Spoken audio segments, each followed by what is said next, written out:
Class 10 में आते ही बच्चों को जो सबसे नया और अनोखा कॉन्सेप्ट मिलता है वो होता है ट्राइगोनोमेट्री। और बिना इसके कॉन्सेप्ट को जाने, बेसिक्स को जाने, अगर हम एक्सरसाइजेस शुरू कर देंगे कुछ समझ में तो आने वाला है नहीं।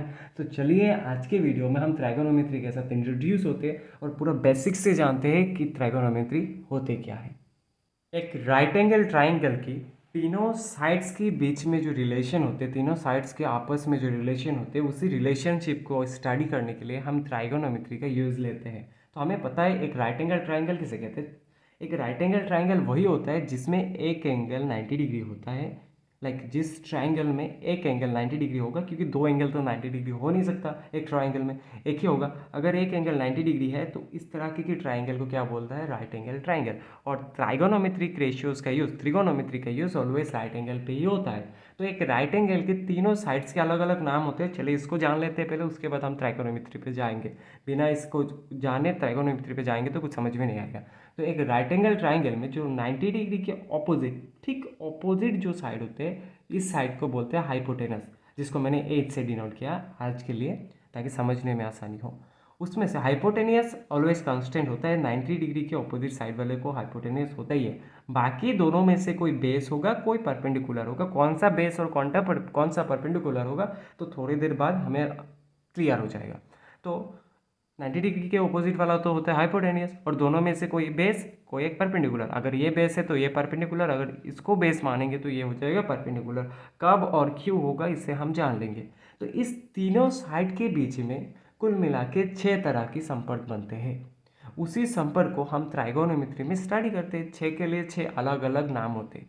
ये तीनों साइड में जो 6 अलग अलग किस्म के रेशियोज बनते हैं, ये 6 रेशियोज के लिए अलग अलग नाम होते हैं।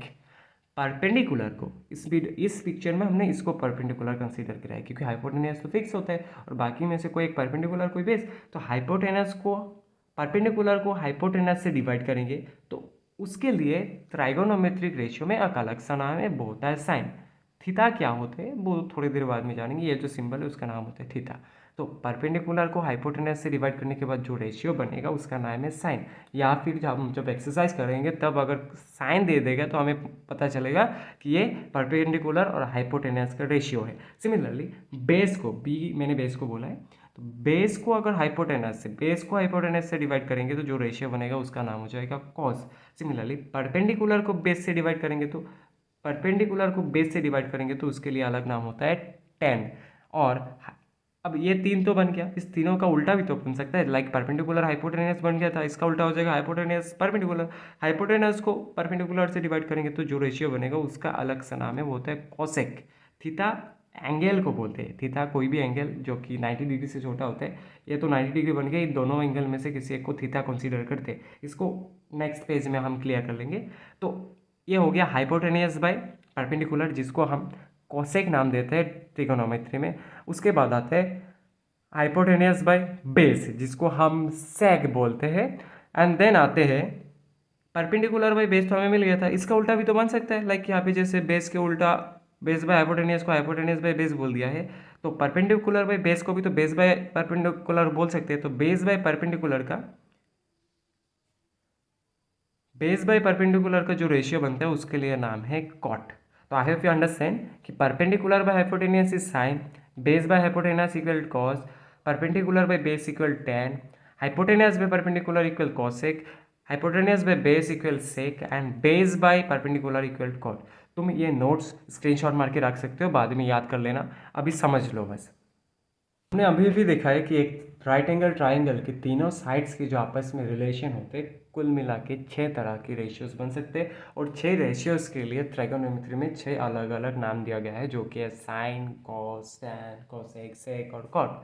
अब इस पिक्चर की मदद से हम वही रेशियोज को और अच्छे से एनालाइज करेंगे और समझने की कोशिश करेंगे। इसके मदद से हम उसको और अच्छे से समझ लेंगे। तो ये एक ट्राइंगल है, दिखने में राइट एंगल ट्राइंगल जैसा नहीं लग रहा है, बस यहाँ पे मैंने राइट एंगल मेंशन कर दिया है। तो थोड़ी देर पहले मैंने क्या बोला था कि राइट एंगल जो होगा उसके ठीक ऑपोजिट में जो हो जाएगा वो होता है हाइपोटेनस।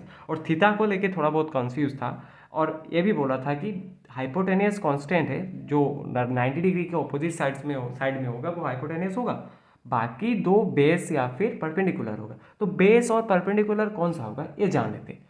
जो भी एंगल की मदद से, लाइक मैंने साइन थीटा बोला था, थीटा कोई भी एंगल है 90 डिग्री, तो ये हो गया, बाकी दो एंगल को हम थीटा बोलेंगे।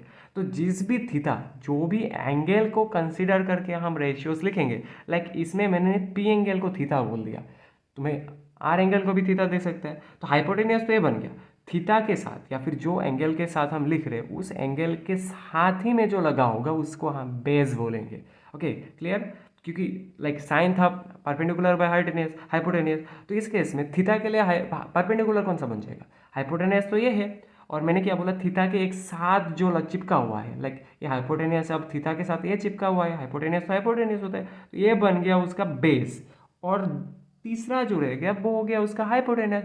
तो इस केस में साइन थीटा, इसमें अगर हम लंबा वालों को हाइपोटेनस पकड़ेंगे तो हमारा आंसर गलत निकलेगा, क्योंकि हाइपोटेनस हो गया 90 डिग्री का ऑपोजिट वाला, और परपेंडिकुलर ए बन जाएगा। मैंने बोला कि थीटा की जो, थीटा से जो दूर होगा वो बन जाएगा परपेंडिकुलर, और थीटा के जो पास रहेगा वो हो जाएगा बेस। हाइपोटेनस इज हाइपोटेनस, तो sine equal perpendicular by hypotenuse. इस केस में परपेंडिकुलर कौन है?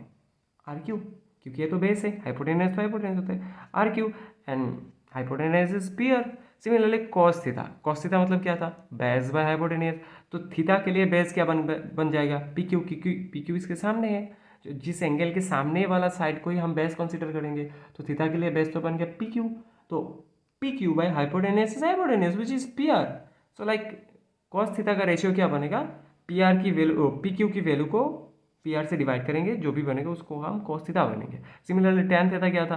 टैन थीटा था परपेंडिकुलर बाय बेस, तो इस केस में थीटा के लिए परपेंडिकुलर तो ये है, बेस तो ये है, so that is R Q by P Q.